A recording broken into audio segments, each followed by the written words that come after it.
Okay, so Theoreticus Heresy episode 25. Not going to really talk a lot. We're just going to get right into it. Vulcan has knocked out Conrad Curse. Sanguinius is really just wants to... I don't know, and I don't want to know with Vulcan. In any case, here we go.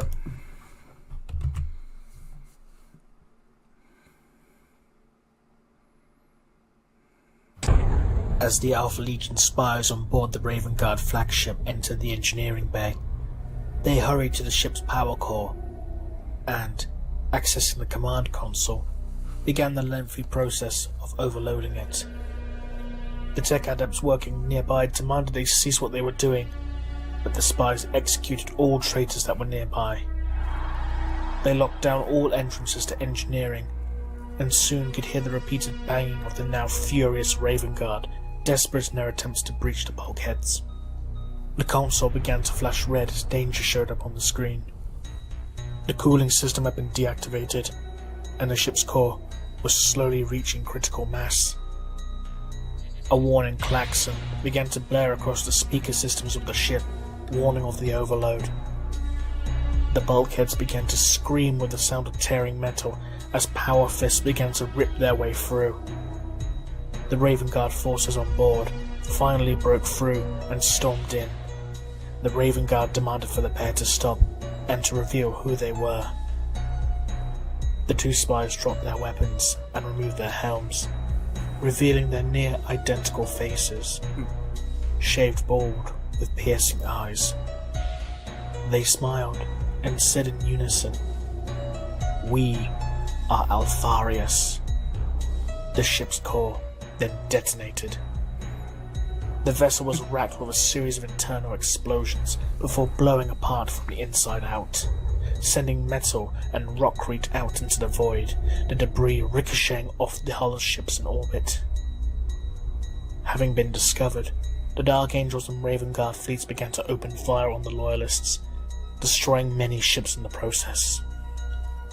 Omegon, the twin Primarch of Alpharius, opened a transmission to his brother and informed him of the situation. Lionel Johnson and Corvus Corax had betrayed them, but the warning came too late. The forces on the surface who had fallen back to their own lines were gunned down by the Dark Angels and Raven Guard. The Loyalist legions were now shattered. Fulgrim was killed. Comrade Kurz was missing. Alpharius reluctantly called for a retreat. Those who could escape did. Only a few Thunderhawk gunships made it off-world, carrying individuals and undermanned squads of the Loyalist legions. They retreated to what ships could take them, and those ships that could fled, jumping into the warp and fleeing towards Terra. As the dust settled and the battlefield finally fell silent, Rogel Dawn smiled. Those Loyalists who survived but couldn't escape vanished into the wilderness. Sanguinius and the now depraved Blood Angels began to feast on the corpses of the dead. Sanguinius himself, giddy from the indulgence of devouring such sweet meat, smeared blood and gene fluid all over his skin like some vile lotion. Sanguinius is now creepier than Fulgrim. That's just creepy. That's just no. Rogel Dawn then approached the kneeling form of Ferrus Manus, who was cradling the headless form of Fulgrim. Dawn congratulated Ferrus for being able to put aside the sentimentality, and that there would be time for all of them to weep in future, once they had reclaimed the Imperium from their father's tyranny. He then approached Vulcan and extended his hand. Vulcan took it and they shook wrist to wrist. Dawn praised his brother for seeing the light, and that their actions would be best for humanity. Vulcan couldn't look his brother in the eye, but he demanded to know where Guilliman was. The Lord of Ultramar tried to have him killed, and now he wished to enact justice. Dawn said that it sounded more like revenge, but Vulcan replied that right now, both meant the same thing. A pair of the Pyre Guard carried the limp form of Comrade Kurz. Oh boy. Vulcan informed Rogel Dawn that Kurz could be considered a present, a demonstration of his loyalty to the cause of a better Imperium, for the good of humanity.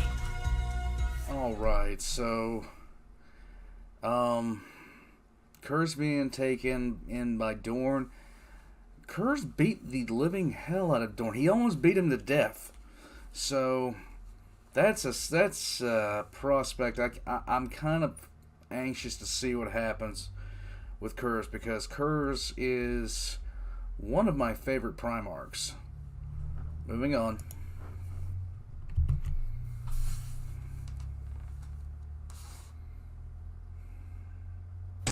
The surviving members of the Thousand Sons recovered the STC that contained the data for constructing the Men of Iron. Okay, here we go. Azek Araman and Reviol Arvida, along with a few tech marines they had, examined the artifact. There was more than enough raw material on the nearby moons to construct these mechanical abominations, but the moral dilemma was still there. These constructs had long ago turned on their human creators, and tried the best they could to make the human species extinct before finally being put down by the Emperor himself. Araman considered building a small force of the constructs to supplement the Legion after their devastating losses at the hands of the Space Wolves. Reviol Arvida was hesitant. He warned Araman that these things were destroyed for a reason by decree of the Emperor. Araman sadly responded that because of the Emperor's decree, their father was forbidden to read the signs that led to the revelation of Rogel Dawn's rebellion. In this war, they may simply not have a choice. Araman decided to put the matter to a vote amongst their men. He may have been the leader of the Legion now, but such a huge decision shouldn't be undertaken lightly, especially one that could potentially condemn them all. A warning alarm began to blare throughout the vessel. A single ship was fast approaching. Its profile was that of the Runefire, a ship belonging to the Space Wolves Legion. The Thousand Sons vessels powered up their weapon systems and changed their course headings to intercept the Runefire head-on. The Runefire slowed its approach, and bizarrely, its weapon systems were offline, but the ship itself had no damage. The Runefire sent a transmission to the makeshift flagship of the Thousand Sons, the Scion of Prospero. The ship's captain contacted Araman over the intercom. He needed to come to the bridge. As Araman and Reviol Arvida made their way to the bridge of the ship, This better not be their gaze was drawn to the image on the main screen. It was of a Space Wolf Legionnaire, unhelmed with a shaggy rust-red beard and long, wild, unkempt hair. His pack marking on his pauldron marked him out as being part of the Tra, the Space Wolf's third company. The wolf began to speak. He stated that he and the men under his command had commandeered the Runefire and fled the Prospero system during the battle. They had witnessed their Primarch's transformation into nothing more than a monstrous beast. But while their brothers embraced the change as a blessing, this ragtag group of rogue wolves despised the direction their legion was heading in. It better not be out there with me. It wasn't a blessing. It was a curse. Corruption, mutation, degradation into nothing more than mindless animals hungry for blood. These rogue wolves knew that they could never be forgiven for their legion's actions, and gave the Thousand Sons a choice. Either kill them as a small measure of revenge for their Primarch and homeworld, or accept them and allow the wolves to redeem themselves for their legion's actions as a whole by fighting for the Emperor against their traitorous kin. Reviol Arvida asked Araman if this could be some elaborate trick. Araman didn't think it was. The wolves were never known to use deception, even if they had turned from the light. Araman agreed to let the rogue wolves fight by their side, and as he invited them to board the Sign of Prospero, He asked for the name of the one he was speaking to. The wolf gave a single nod as he replied. His name was Bjorn. So, Bjorn is now with 1,000 Suns. I'm okay with this. I am radically okay with this. There's a bunch of stuff that happened to this that I'm perfectly fine with. The sheer fact that 1,000 Suns found the Men of Iron. Now, you guys have spoiled something for me. Perturaba's going to put these things to use, which really doesn't surprise me. And I can't wait to see what Pert does with them. But in any case, I'm going to move on from this, and I will catch you guys on the next one. It's a good series, what can I say?